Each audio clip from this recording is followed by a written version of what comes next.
Good evening, ladies and gentlemen. Today is Wednesday, November 3rd, 2021, and this is What's Happening Dracut.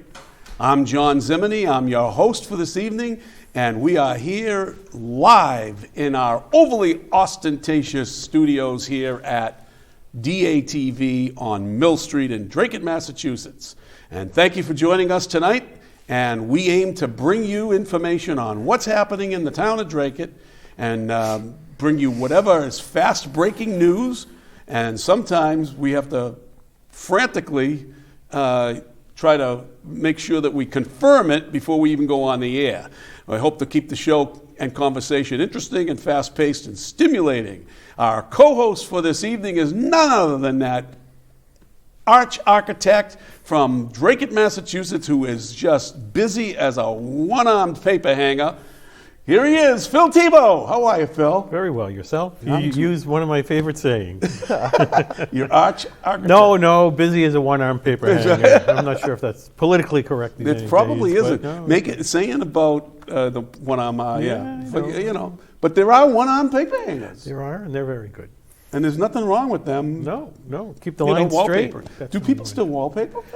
Not as much anymore. Usually it's an accent wall, depending what they are. They could be fabrics and stuff like that. Yeah. But some people still do. See, that's why we keep Phil around, because he's got all this little useless information that we go to, because we know we'll get an answer. Well, if you're talking about useless information, one of the premier names for wallpaper manufacturing is actually Thibault. Thibault is a manufacturer. Wow. There you go, see? I did not know that. I didn't either. But we have the Teflon Don of Dracut Access Television and Dracut Politics in the house as our left-hand man. Here he is, Gordy Scott. Hey, and I don't mean you're on the left. You're just on my left. So how's everyone doing tonight? I just want a quick shout out. So I don't know if my wife is going to be watching tonight, because my nephew has a huge game tonight. Ooh. He goes, just a quick story, he goes to UW Stout. He's a senior.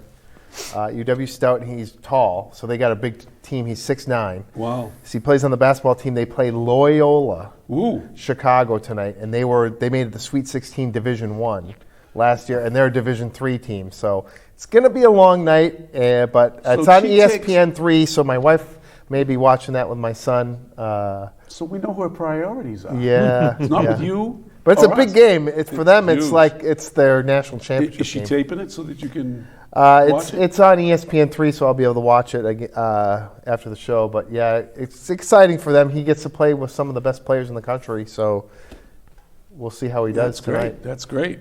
So our Cub reporter is on special assignment today. You can't even tell what he's doing.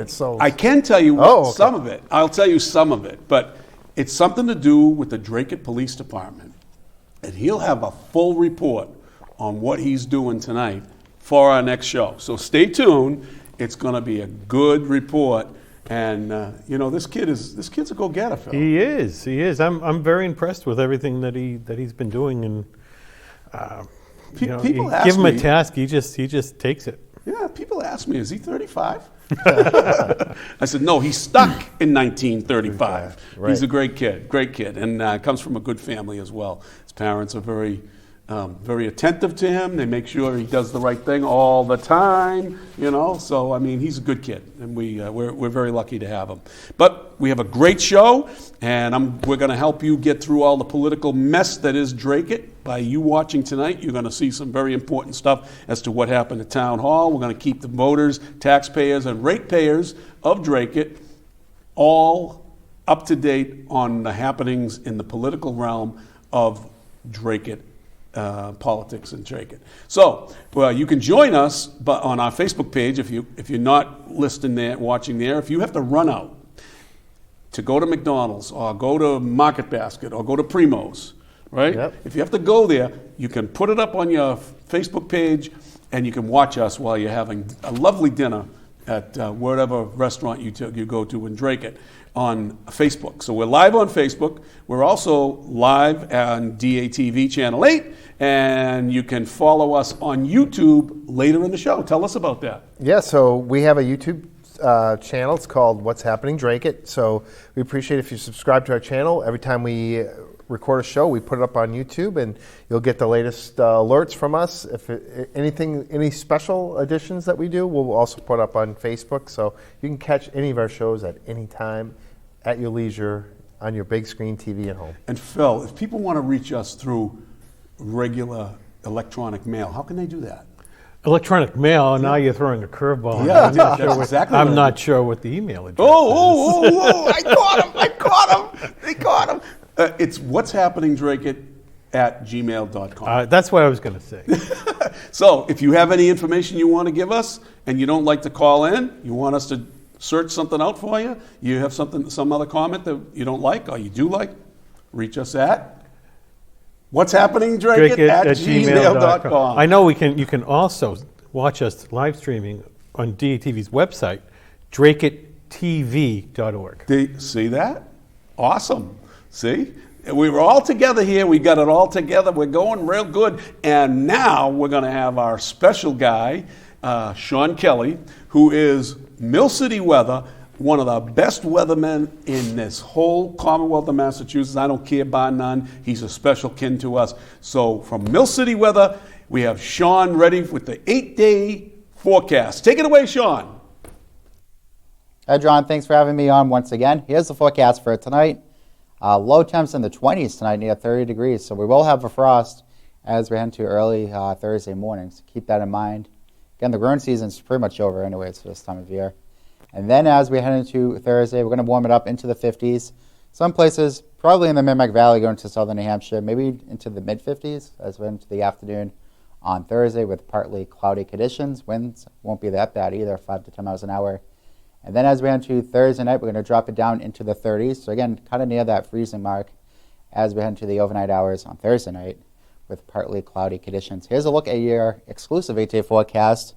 Sunshine for Thursday and Friday. As we enter Saturday, there is a chance for a few showers. I don't think it's going to be a washout, but there will be a chance for a few showers here and there through the day on Saturday. More clouds around, if anything. And then as we enter Sunday, mostly sunny conditions with high temps in the upper in mid-50s as we enter Sunday. And then we look into next week as we have, again, chance for more showers through the remainder of early next week.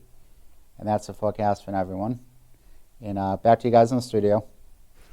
Sean, thank you so much. Thank you so much for giving us that beautiful forecast that we got coming ahead. But now we're going to get into a couple of other things. We have a couple of announcements that we have weekly to talk about. And one of them is the retirement of Kathy Graham. Yes, it was officially announced. I took it as officially announced at the fall town meeting. December 31st, I believe she said. Yeah, and she's worked for the town for almost 35 years, I think, in different Yeah, I believe she said she started off as part-time helping here and there, and I guess, it slowly builds over time, like a lot of positions do, and I'm not sure how long she's been in the town clerk's position. Yeah, I know quite a while. I'm not sure. As long as I can remember, for sure. I remember Gary McCarthy was town clerk for a while, but after that, I'm not sure. So I know she's been there for quite a while, and I've always found her to be fairly helpful. Yeah. I mean, I got along very well with her when I was a member of the Board of Selectmen, but of course now not so much because I'm looking for information all the time. So it's not a really good, relationship at this point. But hey, she stays professional. She stays professional for the most part, and we wish her well. We do. We definitely wish her well. And when it was announced, who was the first to jump up and give her a standing ovation? You and I. That's right. And I, Phil. So, anyways, and you, bad guy. Yeah, work comes first. I get it. But anyways, and we're talking about town meeting. He was busy with work and couldn't make it. But we want to send out special well wishes to George Zaharoulis from Tewksbury. Chelmsford. From Chelmsford, who is a big person on cable TV with City Life. And he's a co-host there, and he's been around a long time. You might have heard him on the radio. I think he was J Mac and the Bear. He was the Bear. That's correct. That's correct. And he's doing much better, but he was in the hospital. He's home. I got a call today from him, which I have to return a call to him.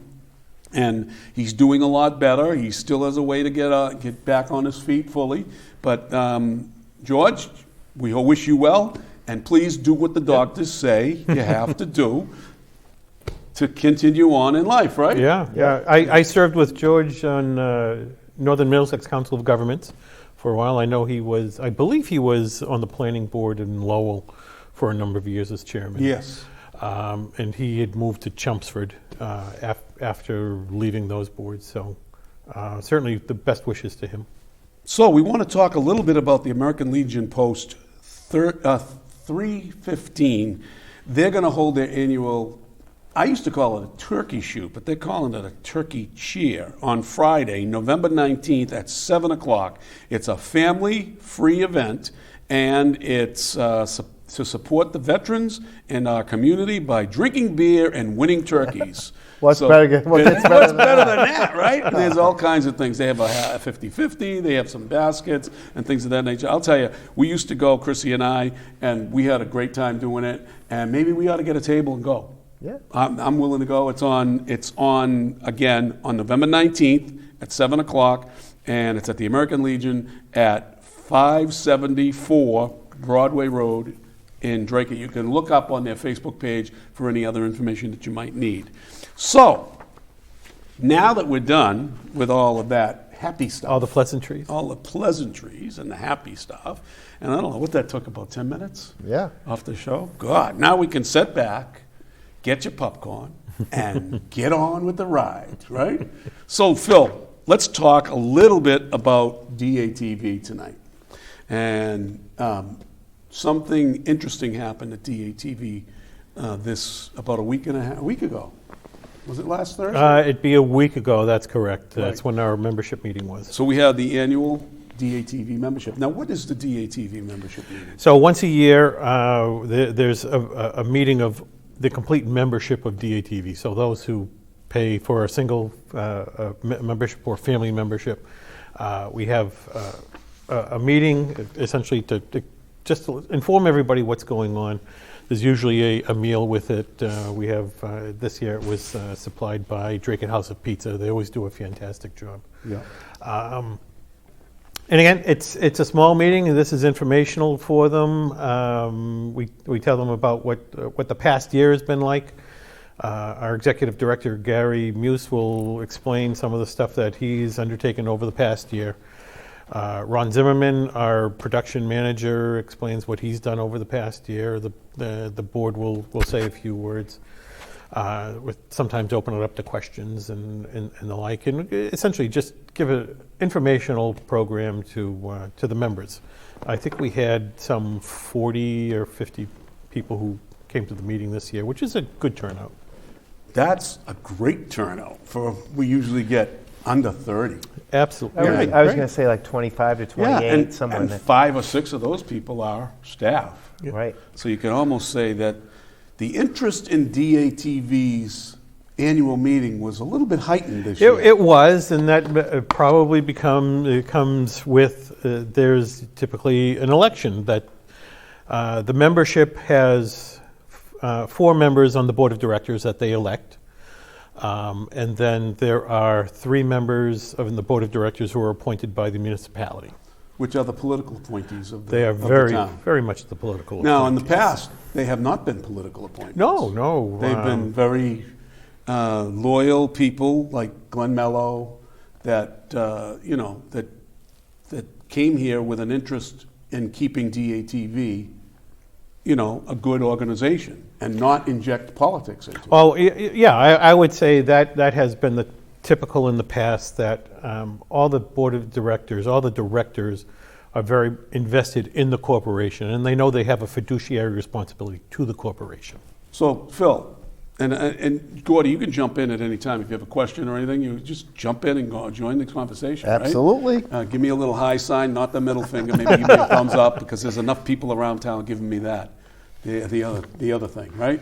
But so tell us a little bit about the structure of DATV. And the reason I wanted to spend some time on this, you and I have discussed this for a while, because we're members of the board, but we're also, I'm a producer of this show, you're a producer of another show, and those are separate roles from being a director and being. That's correct. So the board of directors is the board of directors of any corporation. They essentially set some policies and directions that, if you want the big picture. And then we have an executive director who carries out the day-to-day operations and makes sure that everything is running smoothly. The corporation is required by not only, essentially driven by the contract with the town and Comcast, that we cannot control content. So the board of directors has absolutely nothing to do with whatever producers want to have as far as content on their show. That is the responsibility of the producers of those shows. So, as I've explained to some people, over the past 15-year history or so of DATV, there have been a handful of complaints regarding content.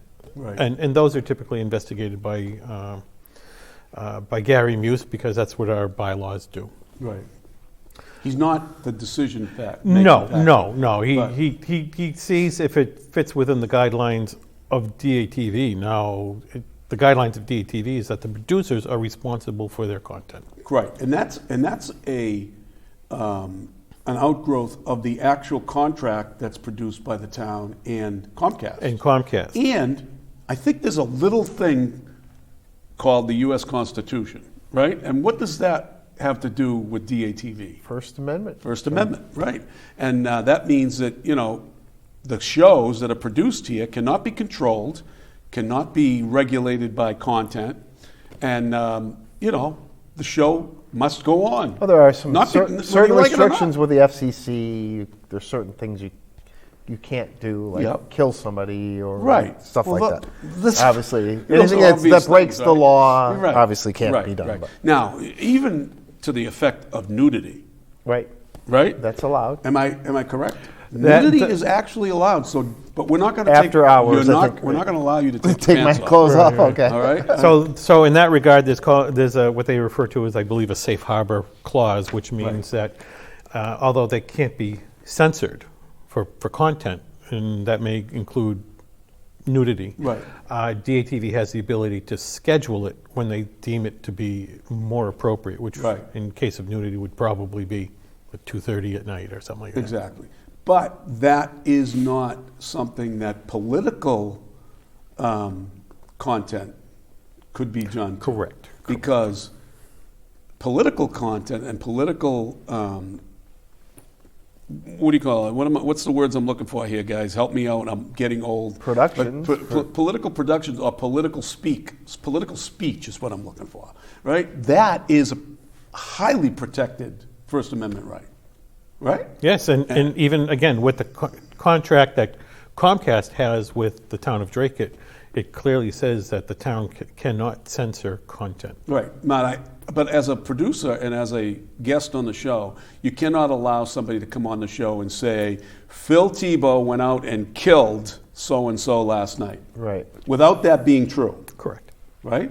Now, you can say that Phil Thibault is being accused of this, right? Or allegedly, you can say that stuff. Yep. Or you can say that to my knowledge and sources or whatever, you can say things like that and still believe that it's that it's true. You can say it. And to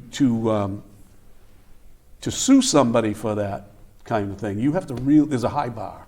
And do you know what that bar is? It's malice.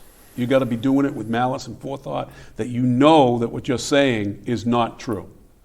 So if somebody wanted to sue a producer or sue a guest for, saying something that they said is a lie, that's not true, well, they could sue the person, right? But it's a very high bar and there's not many attorneys out there that'll take those cases without making sure that, it's winnable, first of all. Absolutely.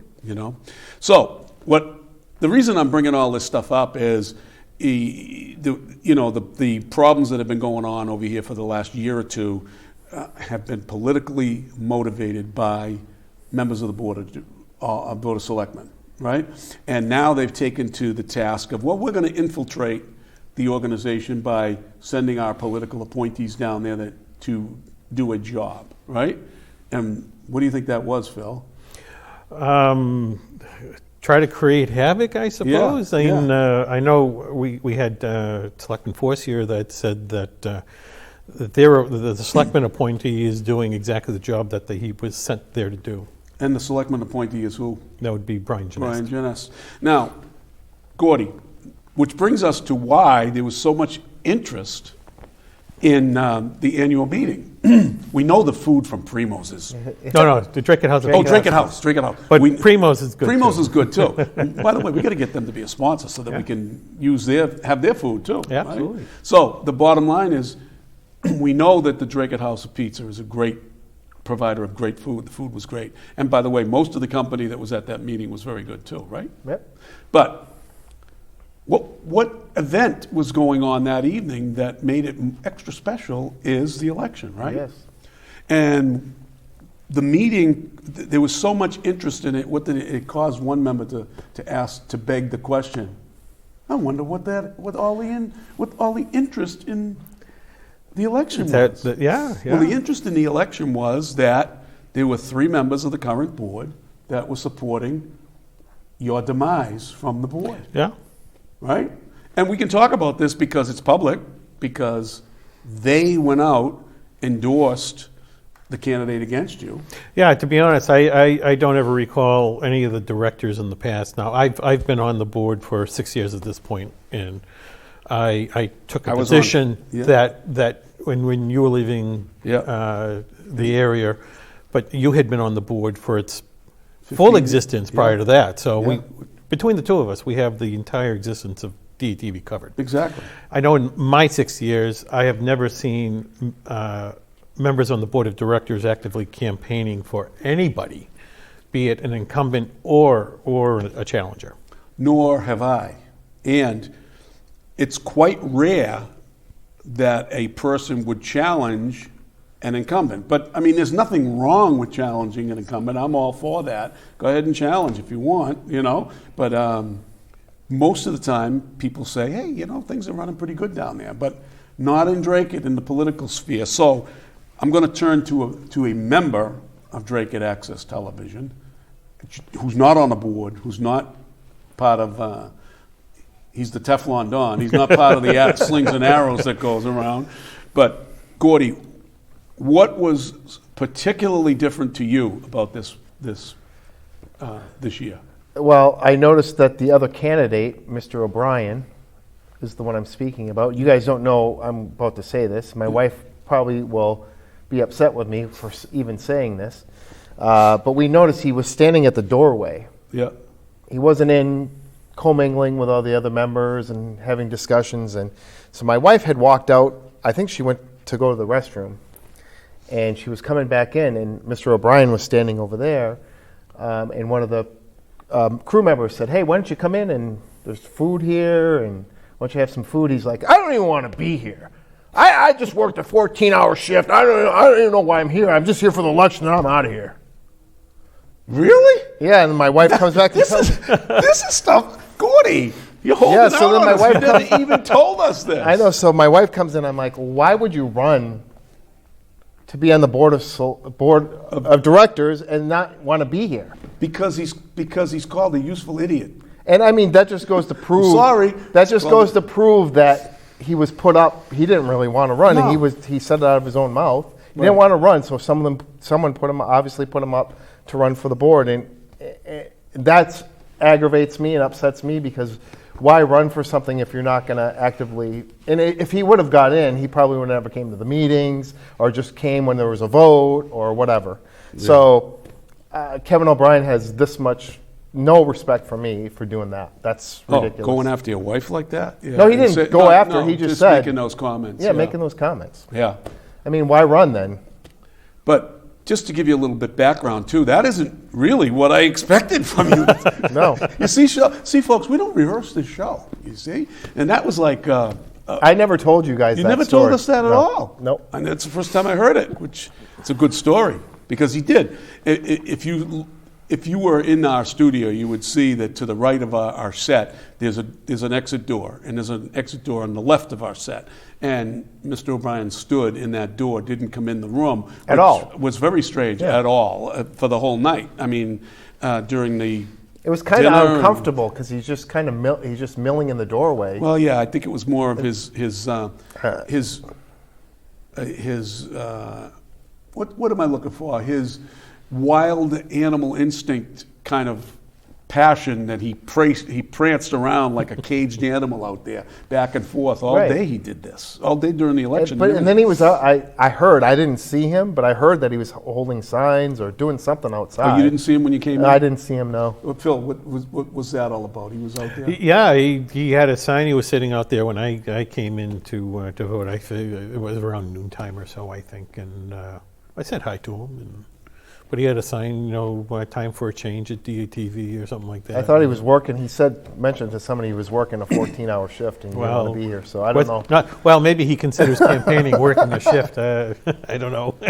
You see, Phil, you're a much more gentlemanly than I am, right? So when I didn't say anything to him, and when I told my wife about what he was doing down here all day, and that I came in several times during the day because I'm the chairman of the nominating committee, which the nominating committee runs the election. Somebody has to run the election. The staff doesn't do that. It's not Gary. Right. It's the board. We run our election for the board by board members. So it's me on the nominating committee, Tammy Dristolaris, and Brian Genest. We're on that committee. So we set the parameters in accordance with our bylaws, and we find, in accordance with bylaws and the procedures of the past and what we do and what have you. And so I came in and out during the day to make sure that everything was going well. And I did not want to sit at the desk because I didn't want anybody saying, Zimini he's friendly with Phil. And yeah, I am friendly with Phil. But, that doesn't mean I would rob a bank for Phil. Right? Why not? And we've had, I know, and we've had our own go-arounds many times. We have. And that's what makes a good, strong friendship and relationship, by disagreeing and moving on from it, right? But not with these people in Dracut. Not with these people. It's vindicious. It's vindictive and vicious and what have you. So when I was telling my wife about him sitting out there, and she says, please, keep your mouth shut. Because she knows me, right? Because if he said something to me, I would have said something back. I'm not one to back down. I wouldn't initiate it, but I walked by him one time and he, but I had my camera going, so I knew. I put it in my pocket, and I was because if he pulled anything, I wanted to have it on tape. Yeah, on tape. It also made me behave. So anyways, but what I turned to you to ask you about is, as a member, did you receive any of the vile, vicious, disgusting emails that were sent out? No, I think they filtered me out. I didn't get anything from anybody. You didn't get them. I thought you might have got them, or Jen might have got them, or your son. So they knew enough not to send it to you because you're on this show and you're friendly. Right. So Phil, what were some of the emails that were sent out that were despicable for a DATV corporation volunteer position? So I was called unethical in some of them. They kind of ran up and down of, I guess, my lack of moral fortitude or something like that. And well, they rehashed all the stuff that went on during the build-out of this. Yeah, they rehashed it. They went after you as a person, as a man, they attacked your integrity. And anybody that knows Phil Thibault knows that he's beyond reproach when it comes to integrity and following the rules that his license depends on. Right? You're a licensed architect in the Commonwealth of Massachusetts, and you have some ethics rules that you have to go by. Absolutely, and I carry those. Essentially, wherever I go, I try to maintain that same high level of ethics in anything. So, one of the emails was from Brian Bond, that we don't know how he got the email list, right? Because he's a member, but members aren't typically have have access to that. No, do they? so, I mean, fairly recently, DATV started allowing candidates to have the membership list so they could actively campaign. As a matter of fact, that actually started under Brian Bond Right. because he wanted to campaign. He was not on the board, he was running for the position. So I believe DATV said, okay, you know, if you're campaigning, here's the membership list, here's contact information. Really shouldn't be sharing it amongst anybody. Well, I mean, there's no rule against doing it. No, but, I suppose not. But in light of being a good person, right, you wouldn't use that list to say, give it to, I don't know, the Chinese restaurant down the street to send advertisement to, right? You wouldn't do that, right? Right. And so why would anybody give Brian Bond that list? Only to be able to have him send out another vicious, full of lies email. I would say libelous. Libelous. Comments, right. And you have gone to an attorney, Yes, I believe, yeah, right? yeah. So that's in the works. That It's- you know, the bottom line is, Phil, you know, you can't let somebody get away with that kind of stuff. No, you know, especially when they start attacking my professional credentials and such. Politics. I mean, have a way. You don't like what I did politically. You don't like what I say politically. Have a way at it. And I can do the same back to you, and you can too, right? Yeah. But when it gets into your livelihood and attacking your livelihood and your professionalism and your livelihood, that's where you cross the line. And I believe he crossed the line on that. You know, Brian was the head of the construction build out here, right? That's correct. He And- was the chairman of the facilities. Okay. And for the record, I wasn't on the board at the time. No. And for the record, Jack Lyons and Mike McNamara were the other members of right. the subcommittee. And there were other members too. And as a matter of fact, Jack was the president and Mike McNamara was treasurer. So when this whole thing came about, because Brian made an issue out of you getting $8,000 or $9,000 for your services which by the way was a pittance of what you should have gotten as a professional for doing this. It probably didn't even cover your costs. But the bottom line is they tried to make some kind of a conflict of interest out of it, that you were stealing money from Dracut Access Television, right? Now, how did that make you feel? Well, it's absolutely wrong. I mean, I donated certainly my time. Yep. I believe Brian had made some sort of comment that he spent more time on the DATV project than I did. Mm-hmm. And I had made I had relayed that to somebody in my office. And so my employees said, well, you know, Phil, I'm the one who spent the most time on that project. Yeah. And I said, you're right. Yeah. And that's where the fees went, to go pay for his salary, for his insurances and everything else that goes with employing somebody. Right. So, to make a long story longer, you know, he accused you of doing something shady and underhanded, and that's what he sent out to sent out to 144. Wait a minute, can I interrupt you here? Sure you can. If he was running the commission, or running that committee, wouldn't he be in charge of that and say, hey, this shouldn't be allowed, you shouldn't be doing that? Great point. In fact, if I'm recalling correctly, he voted to pay Phil, right? Yes, yeah. And Phil, when they Well, decided if he thought that was so bad, well, then why would he vote for it? Well, he didn't think it was so bad until Until- we had an issue right. later on in the year when it was building up and Brian was making all these different crazy accusations against Phil through the whole year, and he blew up and left the board. I wish he would have brought that up when it was happening, because he never let on to me that Oh. he was upset about anything. Well, you know. But again, so as far as the project went, I as architect and a member on the board of directors said, as a member on the board of directors, I am going to recuse myself of everything having to do with this Right. project. I will not cast And you any didn't votes. even vote on the project. I would not vote on the Amazing. project. I And said, you didn't vote on the money to go to you. if there's recommendations to be made, I certainly will make a recommendation, but I am not voting on it. And if you wish to vote against my recommendation, I have clients who listen to my recommendations and say, no, I'm not going to do that. It's like, okay. Now, so much for that business, but I wanted to bring up another incident that happened at the, we could go on and on about all the lies in that. And O'Brien, by the way, followed the same mantra. It was almost as if certain board members wrote O'Brien's stuff. And, it looked to me like it was not written by O'Brien, because I don't think O'Brien can put thoughts together and put them on paper. So the letters and advertisements that went out via the mail certainly weren't at the same level as the handmade sign that he was standing behind. Exactly. And I think it's just unbelievable that 3 members of the board actually signed an endorsement for O'Brien and sent out political cards. Someone that didn't want to be here, and someone, as soon as the vote was announced, left. Bolted. You mean when he got crushed? Yeah, when he got crushed. When he He got left the crushed. building, didn't show any interest in Dracut Access Television. Right.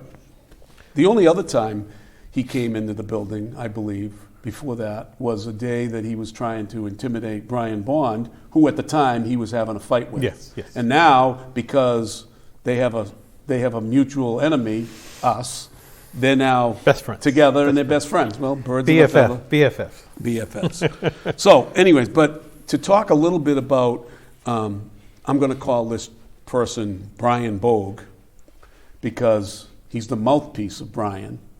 He's obviously okay with letting Brian do whatever the hell he wants to do on that lackluster show that they have. And he's obviously just, he's holding the bag while Brian's tramping all over the country. Traipsing all over the country, just occasionally coming in and attacking us. So you notice, folks, we don't normally talk about this stuff, but there's a time when you got to get some stuff off your chest. So this is one of the times, and the guy has been a clown from day one, Brian Bond, and it's the biggest mistake of my life, ever allowing myself to become a friend of his. And then sticking by him and being loyal to him. And then when he had a beef with us because we disagreed with him, he wasn't going to have it. And he went out and began trashing all of us. And then I called him and asked him, I said, is this where we're going to go? And do you really believe this stuff? And if you want to continue and you're not going to rein it in, then I'm all done. I'm not going to continue this conversation. I mean, if you watch, I do. I'll admit I watched I'll tune into the Dracut Connection. Yeah. And it's at this point, it's like, this has happened like a year and a half ago. It's like, dude, move on. It's like, yeah. It's like I had a girlfriend and she broke up with me. Yeah. And I'm still mad about it. Like, Well, dude, move on. Well, you're out in California somewhere. Yeah. Get over it It's and like- just let it go. You can't. Let it and go. it baffles me that Russ Taylor, who was the subject of Brian Bond's, and Matt Sheehan for that matter, were the subjects of Brian Bond's vicious stuff that he did on his television show. I mean, he called Taylor all kinds of names and all kinds of things. He said something about him being cancer or something. I don't know if he accused him. My memory isn't as sharp as it was back then, but he said something about him dying from cancer and all that stuff. And he used to call Matt Sheehan Fat Matt, but these guys now are buddies with this guy. They're going on his show. They're buddies. Wasn't buddies. Yeah. What kind of self-respect do you have? They don't have any. No, none of it. Don't have It's any. a lot of them. And then George probably was, I think he should have been, I like George, but I think he should have been I don't like George anymore, I'll tell you that. I used to. I said hello to him at the meeting and stuff. Well, I talked a did too, little bit. but I wasn't as nice. No, but he brought up the gag order thing, which was kind of embarrassing. Everyone was kind of... Well, that's where I was going. What Brian Bogue did, George Bogue. Yeah, George and I go back a little ways. His family and my family had some interminglings because my daughter dated his son at one point, and I like his son and his wife, nice people, and I liked George Bogue. He ran for office several times. We gave him the platform to come on and talk, and we never attacked him or anything. We just gave him the platform to do what he wanted to do, which would be unfair. And he decided to take this tact against us and be buddies with the other guy, which is fine. But don't go out there and say bad things about us when you know they're not true. You know what I mean? Now, again, you can, again, they're not libelous stuff, but it's enough to make you cringe that, you know, he wants to say stuff about us. And I guess he went on a tirade on the show, and I don't watch the show. And I mean, I know people that do, and that's fine. And they obviously do because they tell me. And they tell me what's going on and what he's saying. And, you know, the man is just... So tell us what he did at the meeting. Right. Oh, he asked the question, is why did the board have a gag order about this whole thing with Brian Bond and the gun? Okay. So, is there a gag order, Phil? No, absolutely not. And I explained to him, I reiterated that there is a confidentiality policy that the board of directors have, and it's enforced because there's a fiduciary responsibility by each of the directors to have a loyalty to the corporation. And in the past, some directors have divulged private, personal, privileged information with attorneys. Mm-hmm. We were talking with our attorneys, and we had members who were telling the world what we were talking about. It's like, you can't be doing that. Right. And then I think someone also said the DATV attorney informed you that you needed to do that. Right. Right. And there were two members at the meeting that spoke up that weren't actually. It was Fred Spicer and George Tristolaris. Yep. So there are two members that jumped right on that and you know, pushed back. But my interaction with Brian Bogue after the meeting was when he was bolting out of the meeting. I stopped him in the hallway and I said, you know, that was a real classless thing to do. It wasn't appropriate and inappropriate. And I know what you were doing. And I told him it was a real classless thing, and I've lost all respect I could have ever had for you. And of course he goes on and gives a rant.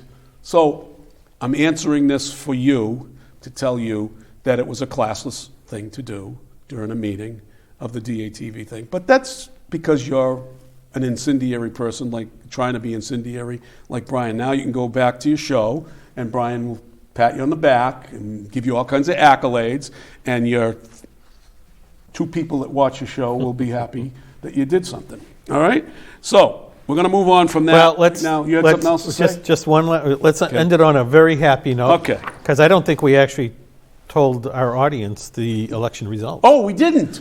We didn't. And I wish I had said it before. I wish I had asked the studio, the crew, to bring up the results that were put on the bulletin board, the DATV bulletin board, so that we could flash it on the back here to show what the results were. So, Gordy, I had the pleasure of announcing and I'm looking right over to that door, and I'm smiling, and I announce that Fred Spicer, good guy, he got 6 votes.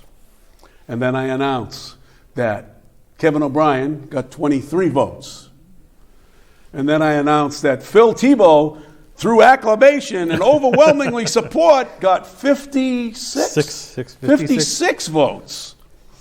Well, 66% of the votes. Right. But we worked at it, Phil. We worked at it. We did, but I think that just goes to the membership certainly believing that, hey, DATV is on good footing with the members that they elect, and that they want to continue that way. I want to add one more thing, sure, because I thought it was a beautiful gesture that DATV, you guys did for Bob and Gay, Corey. Oh. That was unbelievable. For those that don't know, at the meeting, what is it, Studio B? Yeah, the training room. The training room is now named forever named after Bob and Gay. So that was really, and she was very. Bob and Gay were very appreciative. It was also Bob's birthday, yeah. But he was very appreciative. They were both very appreciative. And they deserve it. Oh my Lord, all the stuff they've done for this studio and for. They go out and they everything. Farm stuff, parades, craft shows. They do everything, you know. So it was it was a good thing for us to do for them, and those are the kinds of things we like to do too. Absolutely. Right. So we had a winner of the Where's the Z-Man contest, and we know where that clown face came from, and it was Zeke Haraji. Yeah, Zeke's a great kid, by the way. He's a good kid. And I did meet him on Sunday, and I didn't take a picture, but I did give him what I promised, that there was going to be a gift certificate or a gift card, and I gave him a gift card to Dunkin' Donuts. Wonderful. And Zeke was happy. The kid has been he's a kid, but he's not that much of a kid. He's in his 20s, goes to college, great, wants to be a history teacher. And I'm going to try to get him on the show. He wanted, which I didn't ask him at that time, but I'm going to ask him to come on the show and talk about his role as a member of as an alternate member of the zoning board. And he's getting some experience on that, which we're so happy, Zeke, that young guys like you are taking an interest in the town, and we'll certainly be looking forward to you in the future being more involved. So let's talk a little bit about the town manager's evaluation that came up at the last Board of Selectmen meeting. And there's a lot of questions going around outside of the Board of Selectmen, because apparently the chairperson is holding back information on the evaluations.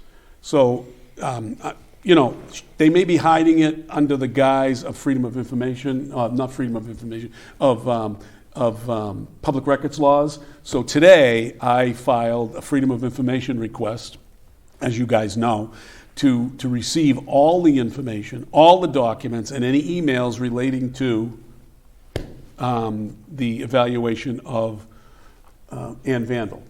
Now, it's an annual evaluation. It's the first time they did it, right? So I do have a copy of the score sheets that the board gave. Each member, and I did this while I was on the board with Dennis Peendak, and I seem to recall that the individual comments of board members was available to the public, and I think that the Lowell Sun even put in a very extensive news article about it, and what each member had to say of what might be concerns or accolades for the manager, and where the board thinks that they need improvement or what have you. This is something I think that the public should be aware of and should have an input to, right? And there's a number of things that should have occurred that not occurring. So I don't know if it's legal for Janesse to hold that stuff up. And, she's welcome to call in if I'm saying something that's wrong, but the bottom line is... to be honest, I think precedence in the past, as you've mentioned, has been to release this information and do an evaluation in public session. Right. Well, they actually... I didn't watch again because I was busy with other stuff, but they did, supposedly, they discussed their ratings. And so I did get a copy of the ratings, and I'm not going to say where I got them from because I don't want to get people in trouble.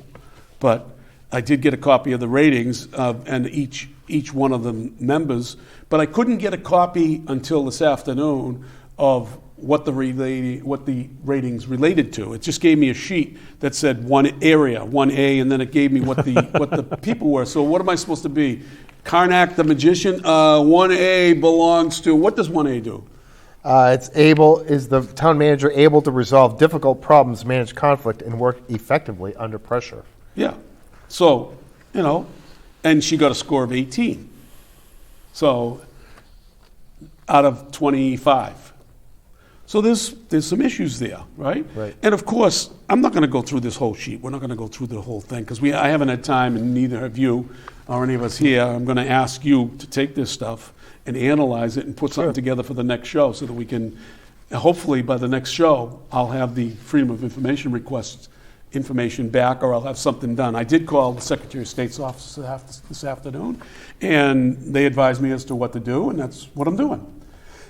And we'll go forward from there. If I have to pursue it further, I'll pursue it further.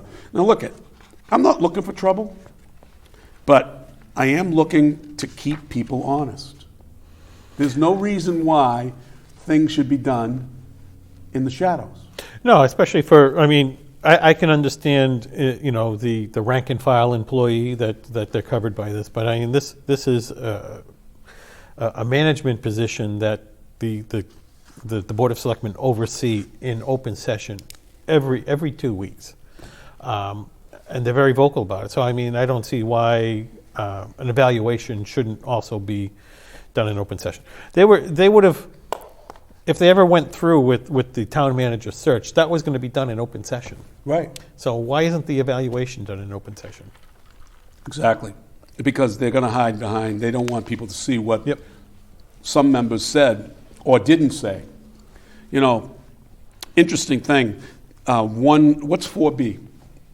4B is, give me 1 second. 4B, wow, there's a lot of pages here, isn't it? Yeah. But while you're looking for that, that's where the lowest score she got. I believe it's a 13 out of 25, and I think that's the lowest score. Okay, so 4B is regularly evaluates the service delivery and performance objectives of town departments and personnel. Oh, okay. And So it's doing performance evaluations basically on the employees. right. So we're gonna give this information to you, but I will tell you this. I will ask you this. Who do you think gave the best the best score to the town manager? And I'm not here to judge whether or not she's Mr. Dracut. Her biggest cheerleader. well, I'm not here to judge whether or not she's No, good or no. not at this point. But who do you think gave her the best? Dracut. 4.9. And who? Why did he mark her so low? I know. Out Should of have been 5. Out of 5.9. Well, 5. because he was one of them in 4B that said he gave her a 4, 4, and 4, and 4A, 4B, 4C. And the rest were 5s. What's 4I? Just curious. Encourages coordination and collaboration between town departments, town committees, commissions, and boards. Yeah, here we go. So you need room for improvement in Yeah. one area. One of the things I'm hearing from people in town hall is that Ann Vandal is not. She tends to be very abrupt with people. She tends to be very. Now, I've only experienced that once with her in a meeting that we had recently. For DAT, it involved DATV. Yeah, and we've settled it right then and there because I pushed back and I wasn't going to be intimidated by her certainly or by and I like Ann. I like Ann as an individual, as a person. I like Ann, but you're not going to try to push me around or bully me. No. We're all professionals in the room. Let's treat each other like professionals. Right, exactly. And so we did get the edge off on that pretty quick, Interestingly enough, what do you think Joe Dracut gave Jim Duggan, the guy the guy that he had a demise? 2. 4.9. Really? 4.9. I believe it is. It might be. No, you know something? I think this is wrong. Yeah, I thought during No, this is wrong. during that This open is wrong. I know what this is. This is a repeat of. Because I remember him saying, I just gave you a 2 all the way down. Right. He admitted that he didn't actually do the evaluation. He just gave Right. a 2 all the way down. What I have here is somebody didn't change the heading properly, so that's wrong. So that's the end of that.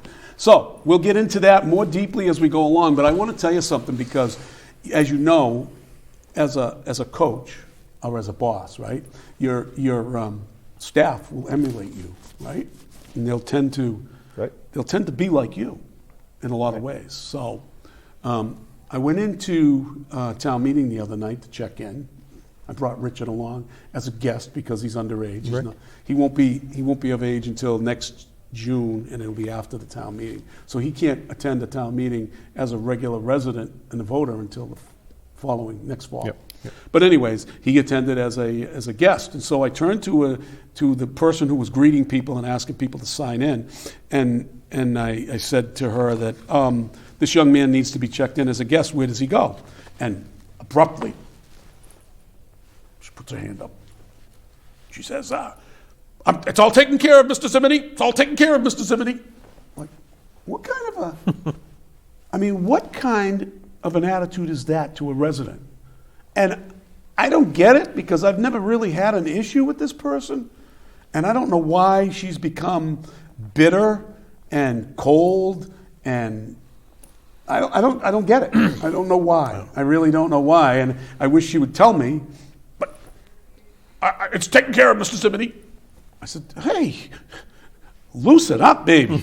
Man, it was like. I know I had a good Do you experience. need another cup of coffee? Gee, I had a good take experience. a Valium. I had a good experience checking in. They were using new pads and stuff like that. And Yes, isn't that great? The woman Great checking stuff. me in said, "Oh, could you be patient with me? I'm just learning this." I said, "We're always learning something new. By all means, I'm here to help you because you have to check me in. So let's do this together." So I kind of lost track of where I am, but let me get myself together here. Anybody watching us? Anybody Yes. watching us? Oh, yes. Yeah, there's people watching us. We I know. have 15 currently online. We have Anne-Marie Dion, John Curtis, my friend and your enemy, is watching. No, he's not an enemy. No, he's not an enemy. We push back. at each Raby other. Sue, Sheila Shetno, I think I'm saying that right. Jack Lyman, Pamela Duffy Bowles, Virginia Flynn Lynch, Lynn Marie Murphy Dubois, Wow. Katie Moore. We got a lot of people Yeah. on watching us. And, So Bob Hoey is Bob watching. Hoey. I want to mention Bob Hoey. We've got a section in here about the election for Lowell, and we'll talk about that. But I do want to say, Bob, you put in a good fight. Stay tuned. We're going to talk a little bit about your election later on in the evening. So we're going to move on from the evaluation, which we spent a lot of time on, the manager's evaluation. So. Moving on to Jesse Forcier. Jesse Forcier is building a home in Methuen, so he put the footings in so I get a picture from a friend, a person who's going out there, what they call bird dogging. I don't know what that means, but Well, if it's tonight, I hope they've covered them with blankets because it's supposed to get cold. it's supposed to get a frost? Well, I think it's been a couple weeks now, so is that good? Well, you should still protect the ground. You don't want frost getting underneath it. Oh, okay. It won't stay Jesse, there very there's long. a bit of free advice from the architect that you hate, that just gave you some free advice. Get out there and put some blankets on there or a tarp or something, right? Yeah, even hay. Hey, Even hay will work. hey, what do you say? So, yeah, he's hanging around only because he wants to make sure that his political appointees follow through on what he wanted them to do, right? So, anyways, we'll get to that. Now, let's talk about the big elephant in the room tonight, folks. Something that we broke the other day, and people around town are scrambling to see what's going on. The town human resources director, Christine Lindberg, has been terminated. Terminated. Now, from very reliable sources, believe me, I check my sources, and they have confirmed that the director was recently fired from her position as a result of I had several sources, and one source told me that they were told that she was not serving the needs of the town of Dracut. Sources speculate that she was not performing her duties as expected, and Lindberg is the former selectman from Middleton, where she had many issues over there. And I have friends over in Middleton. When I posted this thing, my phone blew up, and I started getting texts and phone calls, and of course it's hot off the it's hot off the presses. Have you had any interactions with her? I have not. I did hear from one town employee that I think there was a small walk-off mat in her office that seemed to be inappropriate or something like that. Yeah. But I've never had a dealing with her. She's had a couple of issues here, but she also had a couple of issues in Middleton, where she was on the Board of Selectmen, and she got defeated. And then she ran for re-election, ran again, and got defeated. And then she went for the HR position in Middleton. She seems to be applying for a ton of jobs. Do you know that? No. At all? Yeah. She applied for an HR position in Middleton. She applied in Groveland. She applied in Georgetown, I believe. Yeah, I think Groveland was fairly recently. Groveland was if the I don't- administrator position. That's what I heard And about that. Yeah. but she hasn't gotten that. Much to some reporting out there that she got that position. She hasn't gotten that position, and my sources say that she probably won't get that position. I wonder if they're going through a screening process for their town manager. Well, I would think they would, and maybe You would think in so. another town it might be really legit. yeah. You know what I mean? I mean, not that you're screening committee here for the town manager wasn't legit, but the process wasn't legit because, of course, we know the history there with Joe DeRocco and Jesse Forcier, just pulled the rug out from under you guys and went forward on it and appointed Ann. But my sources from Middleton tell me that she was involved in a vicious Facebook attack against a member of the Middleton Fire Department. Did we lose a connection on Yeah, we Facebook did. again? Oh, well, the gremlins are out there, folks. Let's see if we can get them back. See if we can get them back. Let's see. I think it's back. I'm not sure. Maybe it's not. Anyways, she posted something with a picture of the fire station in the background and a statement saying something to the effect of, boy, it must be pretty bad living next door to a public building that houses pedophiles. Wow. Pretty strong stuff, And I guess that blew up in her face, and she ended up not getting the job in Middleton either. But from what I understand, all my sources are that many of the problems here in Dracut, personnel-wise, were due to her. But I mean, that's simply speculation. You know what I mean? I mean, there's several lawsuits that are pending that she is an active player in, that she had some real issues with. I mean, there are people that are just rolling in the ground, rolling in the aisles, waiting to see what happens with certain lawsuits. And I know one particular lawsuit with the fire department a firefighter is just frothing at the mouth, waiting for that to start. And I know that it will be pretty soon. So, if you have any information on that one and you want to send it to me, I'm willing to take it. Willing to get it. And what do you think about that, Gordy? What do you think? I mean, the HR department's a pretty important department. It is, and when you're in that position, you can't have things like floor mats, inappropriate floor mats. You have to play it straight. What did the floor mat say? To be honest, I'm not sure. I just had heard from somebody that they thought it was, they were almost uncomfortable to go into her office because this particular item was in the room. Are we back on Facebook? I believe yet? we are. I think we are, yeah. We are? Okay, because I didn't. Yeah, so I mean, HR, you're thinking when you're going in there, it's everything is just a shade of beige.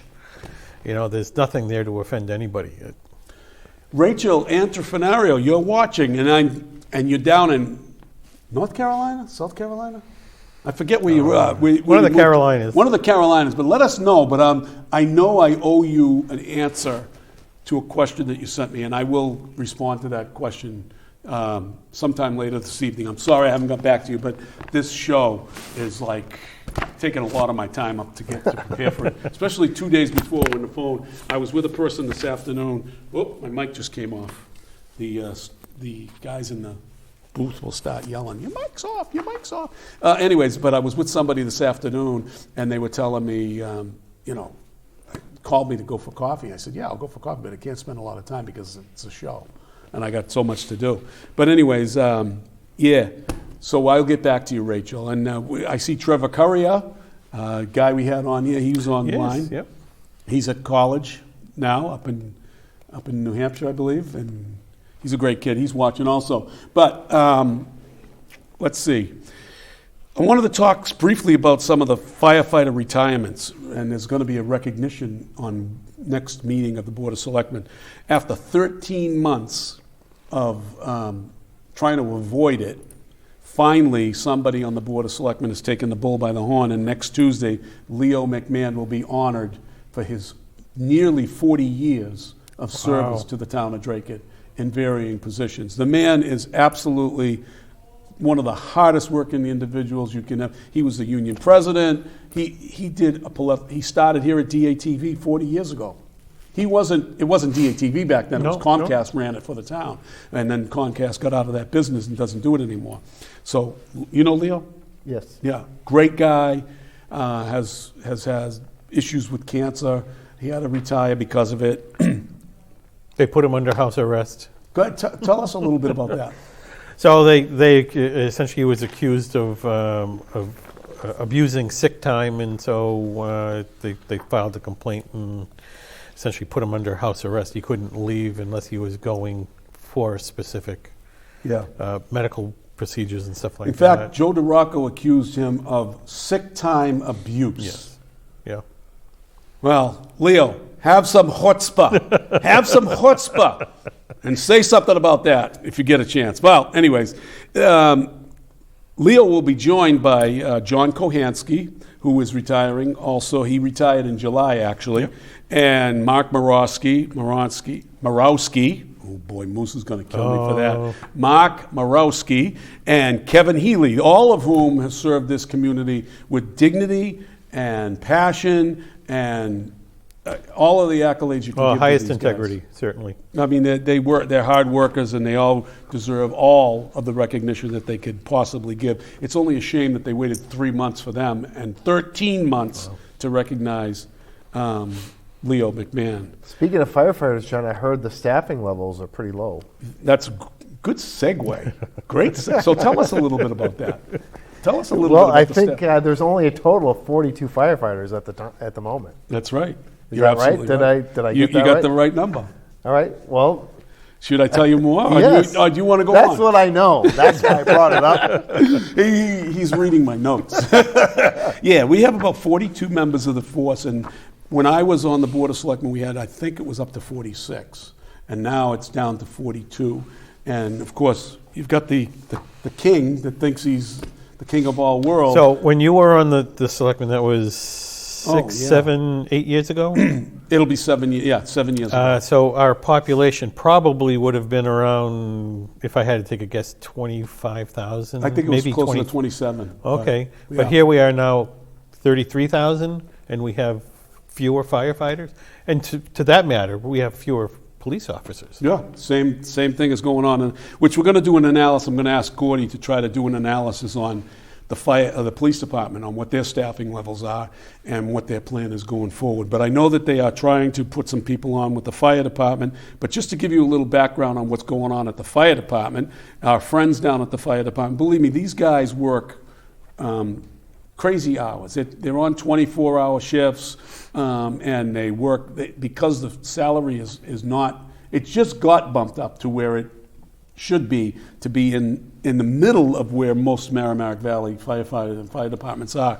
But they've been working for years as With no contract, they worked for a while, No right? contract, and now they got a contract that brings them up to a level that's respectable, at least. Not as good as they could in other areas, but at least they've done that. But they don't have any men. They don't have any men and women to serve to fill all the positions here. So there's approximately 6 firefighters who have retired or left onto greener pastures. You have 3 that are on long-term disability. How much is that? That's 9, right? From that 42 number, deduct that to 9. That's And then you 33. have 3 more that are on short-term illnesses. That brings you down to 30. So you have 30. Now, they did bump it up by hiring 2 new guys, but they are not allowed to participate in anything. Just sit on the truck and observe, because they have not been trained. I would They're guess fully that trained. turns into a lot of overtime, since there's a lot The of... overtime is going through the roof. I have one particular firefighter that I know of worked 141 hours last week. Wow. Whoa. So that's the equivalent of 5 24-hour day. 24-hour days. Holy cow. Now, Phil, That's unsafe. totally, Pure and simple, totally, it's unsafe. totally unsafe. Not only for the firefighter, but for Yep. the residents he's sworn to protect. Now, I had a gentleman today make a comment to me. God rest Roger Daigle's soul, because, and he says, but Roger was a good guy to do certain things. He did a lot of good things in town. And one of the good things he did in town was that he used to go through the yearly, the book, the and book, see yeah. all the salaries and complain about who's making all the big money. Right. He would be rolling in his grave when he sees this year's, when there'll be a good portion of our firefighters making over $100,000 because of the overtime situation. And you're right, Phil. It's just not a healthy situation, and it should be addressed. Why isn't management doing it? I don't understand. You have a former fire chief on the Board of Selectmen who claims to know everything there is to know about fire service, and he treats the men like crap, in plain English. You know, but we better take care of this issue before there's a serious catastrophe and some homeowner loses their home and ends up suing the town for inadequate service, providing inadequate service, and that could come. So, town moderator, he misses the town meeting. Woo! How does that go over? How does that happen? It happens. I mean, it could happen if he has a medical emergency, or I could see that. But was the town notified he wasn't showing up, or? Well, I think they were notified because they were ready. Oh, okay. Weren't they, Phil? Yeah, very, very quickly a new moderator was established. Typically, it would be a longer process, but if you blinked, you missed it. Yeah. Now, how did that happen? How did that go? Who was the moderator for the night? So the moderator needs to come from the body, right? The people meeting, and it's usually taken by nominations. Very quickly, there was a nomination for Kathy Graham. Who jumped out of their seat like a rocket, like somebody spiked them up his butt? Jumped up to make the motion. You must be talking about Mr. Dracut. Mr. Dracut. He jumped up to nominate Kathy Graham to be the acting moderator. Now, I got a question for you, right? First of all, who opens a meeting when there's no moderator? What does the bylaw or the town charter address that? How does it address that? I believe it is the town clerk. The clerk should have done it. And who opened the meeting? I believe it was the town manager. These are some of the small things that happen at town that if you let go and don't mention, that they continue to go. And you know, it's like a bank robber. They go in a penny candy thief. In the old days, you used to go in, you know, the kids go in and the penny candy would be all over the place and you pick one. Yeah. So I got one this week. Next week I go in, I take 2. Yeah. The third week I'm taking 10. Now I'm going to get caught eventually, right? You're going to get caught eventually. So, you know, you got to follow the rules. And that's the thing I would always bring up to George Miliaros, because they're supposed to announce the tercentennial, the burial of the. They didn't do that. Well, that's done in the June town meeting. No, but every time the June okay. would come up, I would remind the moderator, and he'd say, "Thank you, Mr. Scott." And then finally, one year he remembered. I think it was last year he remembered to do it. Yeah. But it's things like that that. So, anyways, his absence made rumors that have been underlying for the last couple of weeks that Mr. Miliaris may not be running for re-election as moderator.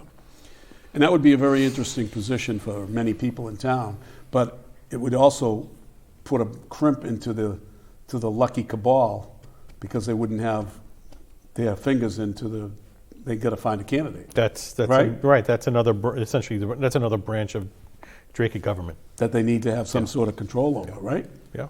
So, but I understand that George has indicated to some people that he is running. So I'm getting a mixed bag.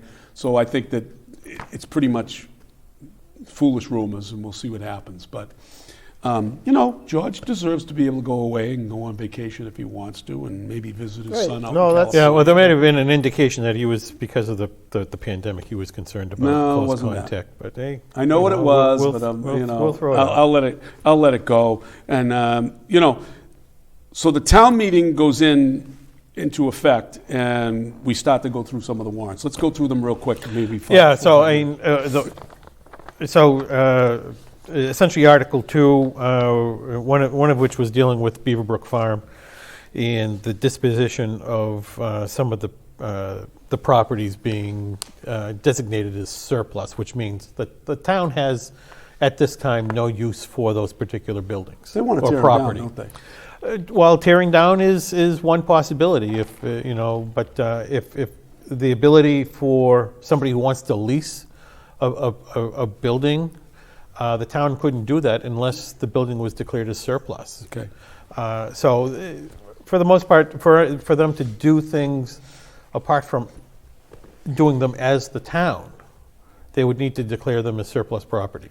That's what they did with the homestead itself. I believe they did that with the squash barn. And so they were looking to do that. That actually got deferred again to the next meeting. Yeah. And that essentially has the resultant of these buildings will now further deteriorate because nobody's going to do anything with them for another 6 months. And going through the worst part and to of the be year. honest, I have a project here in Lowell that it's an old building. It's in deplorable condition, and the owner is trying to do something with it, but let me think about it. Let me think about it. It's like, well, every time you think about it, it's getting worse. You know, fish or cut bait. You got to do something with it. Worse means money. Yeah, so it's deferred. And again, what they will do is they'll take up the issue 2 weeks before the town meeting and say, oh, we got to do something with this article now. And it's like, you should have done it right after the last town meeting ended. You should have brought it right up and let's talk about it. Well, isn't that Beaverbrook Farm committee now pretty much defunct because I think there's only one member left? So the original committee that was put together by Jim Duggan Right. Did disband. Right. Because their primary role was to kind of do a visioning session, if you want, and here are some possibilities and Didn't stuff that like committee have like the superstars of Dracut on it? that. Yeah, really. I mean, Warren Shaw was Yeah. on it. I mean, it's a farm. Who would you want? Would you ask? you Warren would to be want a on the farm? You farmer. think he knows a little bit about Ellis farms? Neofetistis was on it. Great, he was on the building Another great committee. guy. Building committee. So I mean, they had a good list of people who were looking at Beaverbrook Farm from different viewpoints, and I think it was a good committee. So, but it's been disbanded, and Yeah. it's now it's wandering because there's nobody there with essentially the. and there doesn't the seem big to be vision. any. There doesn't seem to be any buddy at the head of the town that wants to push it to make it revive and get going. So- What's the second article? Because we got Second, so the remainder of Article 2 was essentially to rescind monies that were set aside Right. for a parcel of land on Richardson Road. Okay, yeah. And that went fairly quickly. One that the next article I thought would probably have some controversy was actually for the appropriation of the enterprise fund for PEG access channel. I thought that was going to be we controversial were too. gonna That's have some why I made controversy sure I went on to the that. meeting. You know. So these are Of course, monies. Gordy was too busy So working. monies for the PEG access are collected by Comcast, and in the past they've been given to DATV directly. And they're not tax dollars. And they're not tax dollars. They're what's referred to as your franchise fee. So the legislation has been passed a few years ago that asked that those monies be distributed to the town and not the PEG Access Corp. So the town needed to set up an enterprise fund. The money goes into that, and then DATV needs to essentially invoice the town, typically on a quarterly basis. Some communities do it on a yearly basis to get those funds. Mm-hmm. Those monies can only be spent on PEG access providers by contract with Comcast. So it's not like the town can skim off some money on that. It also, all those franchise fees are dedicated to PEG access channels. So that passed by majority vote. And what article number was that? That was Article 3. Okay, so article number 3. And when the vote came up, what happened? It was to be honest, I was kind of caught off by surprise myself because it was very quick. It's like all in favor. There was no questions. There was It's nothing like- there. And it's a pass through, and It it's really a simple thing because the operation is Much like the sewer enterprise fund Right. that we have in town, all the monies are dedicated for that purpose. can't be used for anything else. Can't be used for anything So else. the vote was not unanimous. No, it wasn't. No, there was I think one or two people that said Voted no. And two of the I have confirmed that I know who they are. I thought it was Jesse Forcier and Dracut. They were sitting together Yep, in front. yep. Of course they'd be sitting together because Dracut's got to hold his hand while Jesse's hand to make sure that he does the right thing. Anyways, it was confirmed that somebody sitting in the same row or that was in front confirmed to me that that he voted no. But it's interesting because during the Board of Selectmen meeting, they voted unanimous to approve it, To approve it, yeah. to recommend approval. Unbelievable. Yep. But go ahead, give us a So couple more. Article 4 was some, if you want to call it free cash spending. There are a number of items that with the schools that needed to be addressed. Even the library. I know the sidewalk repair and replacement. The sidewalk in front of the library or around the library is spalling and is a trip hazard. So Which, by the way, the slide that was put up for the actual vote, and the money that was voted on did not include the library work. Oh, it didn't, okay. Nope. I'm just going off of the article. But it that we didn't have the library work because a person called me and said, "Did you know that this?" And I says, "I saw it during the meeting on the slide because we don't get copies of the slides. No. We just see it visually." But the person added up the stuff because they took pictures of it and they saw it, and they're adding up the amount, and it didn't include the library. So now what's going to happen? Because I think legally they got to go back and have another vote on it. Somehow. Well, they have the that's a the good appropriation that whatever, what was the amount in that? Does it say? It never says on the printed, which is another thing. because they clarify it. You got to dig for that information. You know, you got to ask them for that information. But anyways, there's a question about that, and I know that there's several people, including several people on the finance committee, that asked that question. So that's going to be an interesting thing going forward. So let's talk about the special town meeting real quick, because I know there's other articles. And most of them, I suppose the only other one of any note is they did a rezoning because a parcel was mistakenly rezoned years ago, and they wanted to correct that. At the request of the owner. So anyways, the special town meeting that was held right afterwards was for one issue. You know what that issue was? The elections, right? Saturday? To establish the elections to the first Saturday of the month of May rather than the first Monday of May. Right. Which means a number of things. We think that they wanted to do it because I think they said it'd be easier for people to come to town, to the election, rather than do it on a work day, right? Yeah. I mean, there was all sorts of reasons. I thought it was interesting that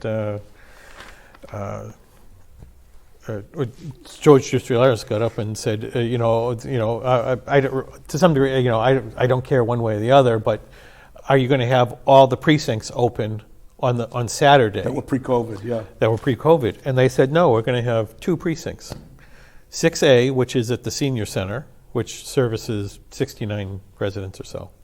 And then everybody else is going to be at the Richardson School. So they're going to effectively have one precinct for the whole town. So there was an interesting thing that happened during that whole thing, and there was a non-resident who got up to speak and did not have the permission of the body. Did you know that? I did. The superintendent of schools. Yeah, superintendent of schools does not live here. So the acting moderator... He lives in Billerica.